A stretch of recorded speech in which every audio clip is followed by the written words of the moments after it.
Right.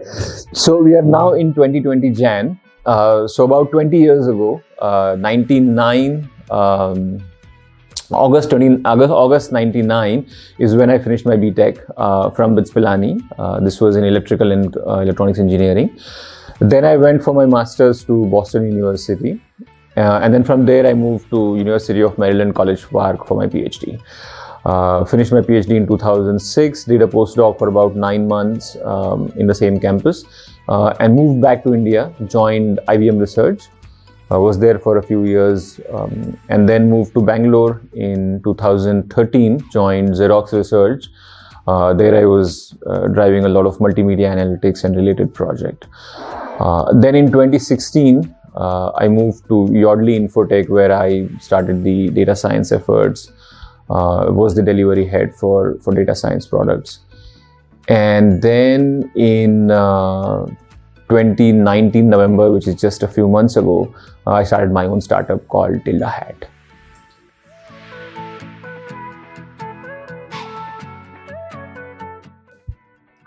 So it's a very interesting question about when I started my data science career. I really started my data science career even before the word data science was associated with what I was doing. So when I started my master's in 99, it was in use of data-driven techniques for speech analysis. So in some sense, that was the first data science exposure that we did. Back then, we just called it machine learning and related topics. So my master's work was in machine learning techniques for speech analysis. My PhD was in machine learning techniques for speech enhancement and speech recognition in noisy environments. So in that sense, yes, my data science journey started right with my master's.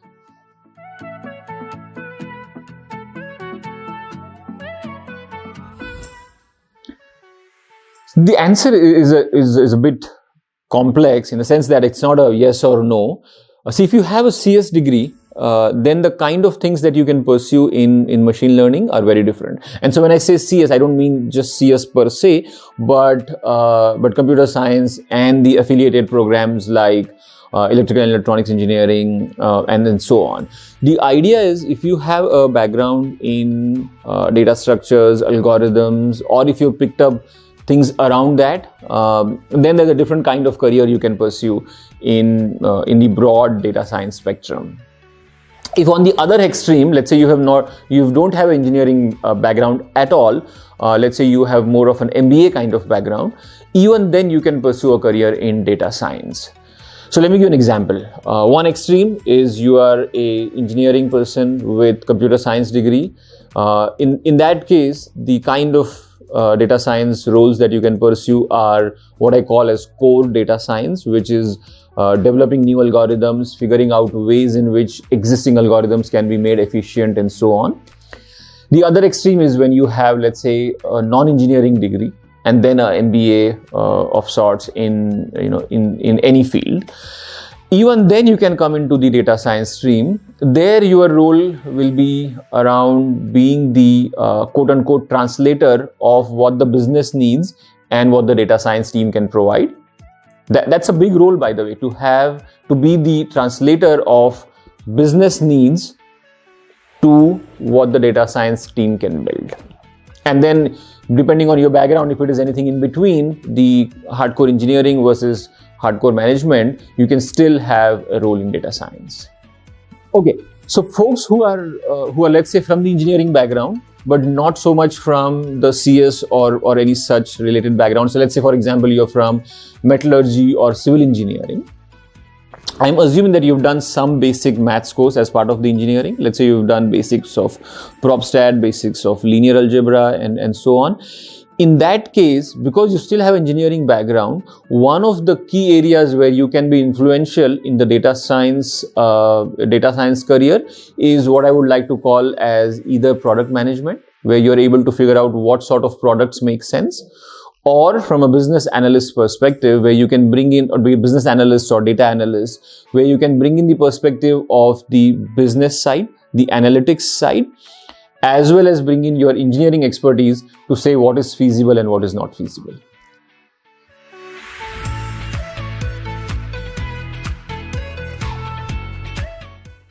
So you're right that AI, ML, deep learning, all of these terms can be A, confusing, B, they can be quite daunting.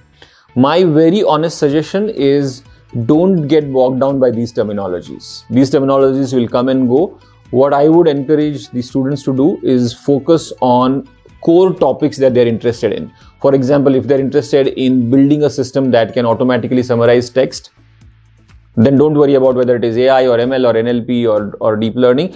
Just focus on that, and then I'll come to the details of it also in a minute.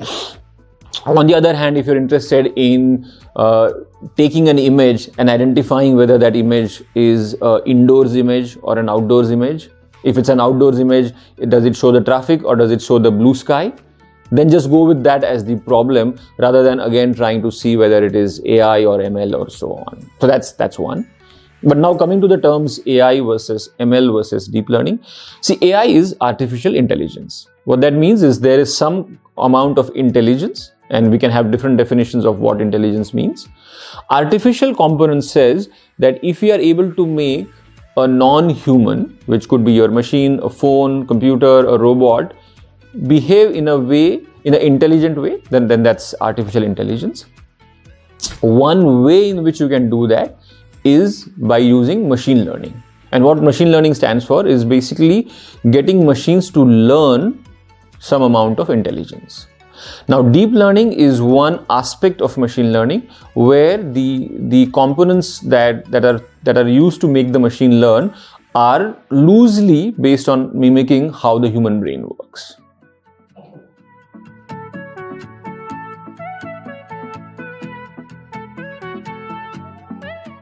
So if the question is how do you decide whether data science field is for you and how is it different from, let's say, web development versus Android development and so on.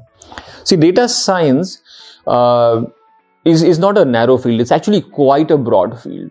So web development also has big components of data analytics, data science and so on. So does Android development. Essentially, what does Android development do? It helps you capture some data from a user. It provides a way of interacting with a mobile interface. That's essentially what Android development is, right? And so what it helps you do is build systems through which you can capture data. Now, capturing data, storing it in the right place, making sure that the fidelity of the data, which is the accuracy of the data, is intact, is a big component of doing data science. So in that sense, Android development is also taking you towards a data science culture, data science career, right? That's one answer. The second is, how do you know whether you are fit for the data science career or not? See, today what is happening is just about every aspect of our interactions with anything that has to do with computing has data as the underlying thing. For example, if you were to take notes on a physical sheet of paper, that's also data. But that data gets lost because it's very difficult to maintain your notes. It's bulky. It's very difficult to propagate that physical notes from one person to the other. On the other hand, if the same notes are taken on, let's say, your mobile phone or your computer, then that's your digital data. It's very easy to distribute that data. It's very easy to change that data. It's very easy to analyze that data. So in that sense, data science is going to touch every aspect of your interactions with anything that has to do with computing. Data science career is quite broad. It can start with essentially things like capturing of data, be it web development, Android development, go all the way to analyzing the data using some hardcore maths-driven algorithms. That's the other extreme of data science. The third extreme is business side. How can you take all of this data and figure out ways in which you can generate actionable insights which an end customer will pay for? That's the business side of data science. So all of these things would encompass the data science career. Depending on your background, depending on your on what really excites you, you can choose one of these.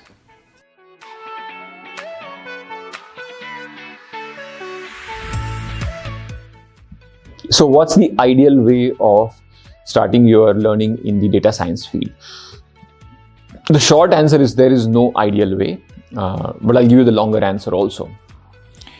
Depending on your background, so let's say you are from an engineering background and so you've done some amount of maths, I would very strongly encourage that if you have some amount of engineering maths background, start by figuring out which of those maths components are of interest for you. It could be linear algebra, it could be calculus, it could be optimization, it could be probability and statistics. Figure out which of those elements go in which aspects of data science. So for example, if you're interested in probability and statistics, then Bayesian learning could be of interest, and there's a big field of Bayesian learning in the bigger aspects of machine learning. On the other hand, if optimization is something of interest for you, then how do you make systems efficient is a big problem today in the machine learning world. You can pick that up. On the other hand, if you are, let's say, from the engineering background or not from engineering background, but have only little bit of interest in the math side, you are more interested in the engineering side where you want to actually build systems which are deployable, which a lot of people can use, then I would encourage you to figure out what are the kind of machine learning, big data machine learning systems that are being built, and how to deploy them, how to ensure that the infrastructure is scalable and so on. And again, there are tons and tons of information available online today. All you have to do is just go Google for relevant terms. What are the terms that are relevant to search for is a big problem. So if you're interested in the engineering side, I would say look for things like Google Cloud, AWS, SageMaker, and so on. If you're interested in the data science side of it, I would encourage you to go to archives.com and look for some papers there. If you're interested in deep learning, then again, every other day there is a new thing coming up in deep learning. So I would encourage you to start by looking at some tutorials on YouTube on deep learning. I essentially learned a lot of my deep learning, almost all of my deep learning, by going through YouTube videos and by looking at a lot of papers.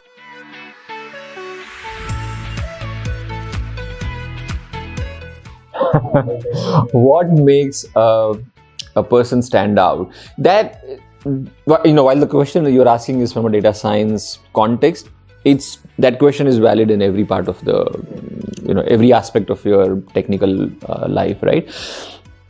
There is no easy answer. I wish there was an easy answer. There was a formula that you could follow and stand out. You just have to try a lot of things. What has helped me actually is to really take a long-term perspective.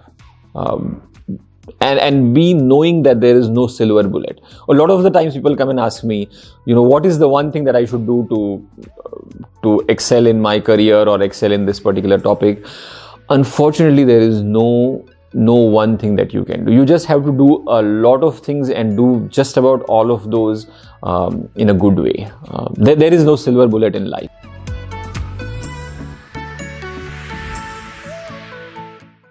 I don't think there is one particular thing that the academic side can do.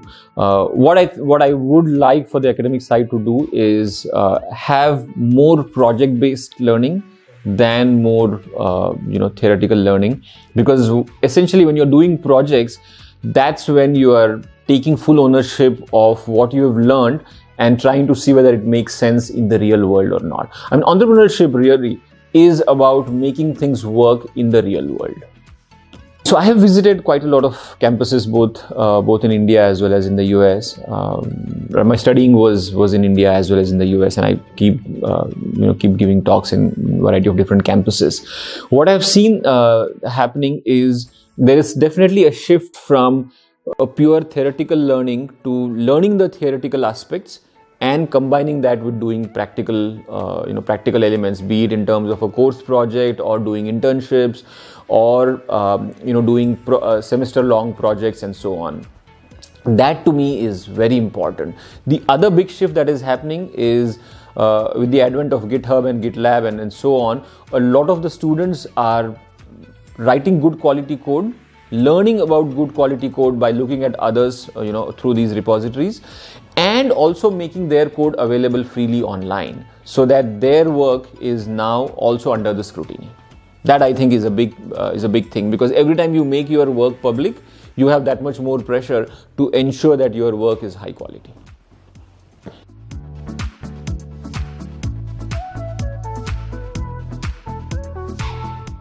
See, I'll tell you my experience, and I can't speak for for the broader community.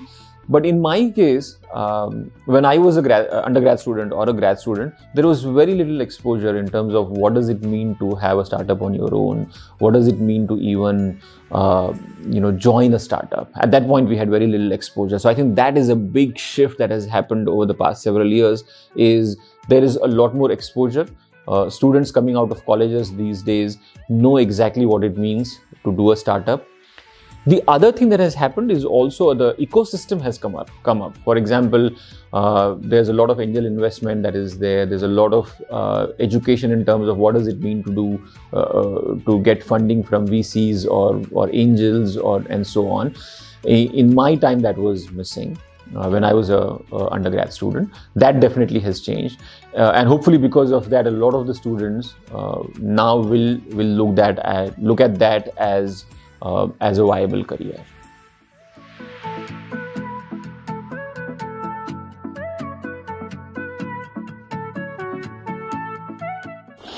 Right. So the question was, I must have a good package while I was in IBM Research, Xerox Research, and then my last role at Yardley.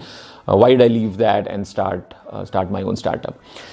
So yes, the answer is yes. I have left quite a bit of my cushiony job to venture into a big unknown of doing a startup on my own. There's really one big reason for doing this, and that is, I very strongly believe, and I'm convinced that the opportunities that lie outside in terms of deriving actionable insights out of data are much bigger, much broader than what one organization can do. And that, with that belief, I've jumped into the startup venture.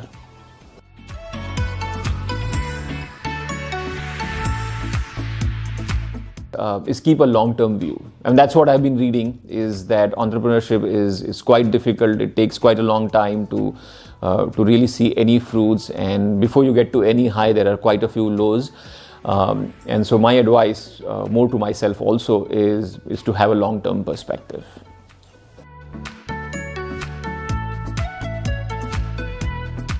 Right. See, one of the things that I have seen in students who have done their higher studies, be it masters or PhD, most of the ones that I have interacted with have done their masters or PhD in the engineering side. Other than my wife, she did her higher studies in biology. So what I have seen is that people who have spent quality time with no distractions, looking at one problem, which is really what your higher studies lets you do, come out with a deep appreciation for going in the depth of a particular topic. So if you are somebody who enjoys getting into the depths of a particular topic, masters or PhD is for you.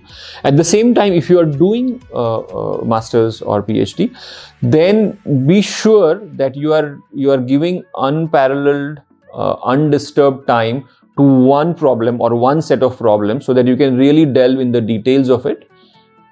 And at the same time, keep an eye out for what are the kind of applications where these problems have value.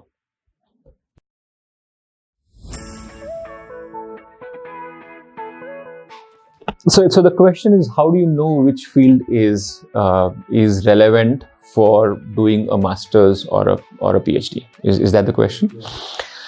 There is actually no easy answer for it. You just have to keep getting feedback from your seniors, from your mentors, and so on. What has really helped me is to have a good set of mentors who you can approach and ask questions. Because what is happening these days is that the technical side especially is very dynamic. What I mean by that is technology is evolving at a very rapid pace. So let's say something was stable for 10 years on an average, a decade ago or a couple of decades ago. On an average, that stability has come down to, let's say, a couple of years or few years. And in that sense, you have to, more than anything else, learn the ability of learning new topics quickly and figuring out how what you've learned can be applied to a problem at hand. So in that sense, there's no easy answer. What you really have to do is keep an eye out for where the technology is shifting, have a good set of seniors, mentors who you can ask for advice on a regular basis.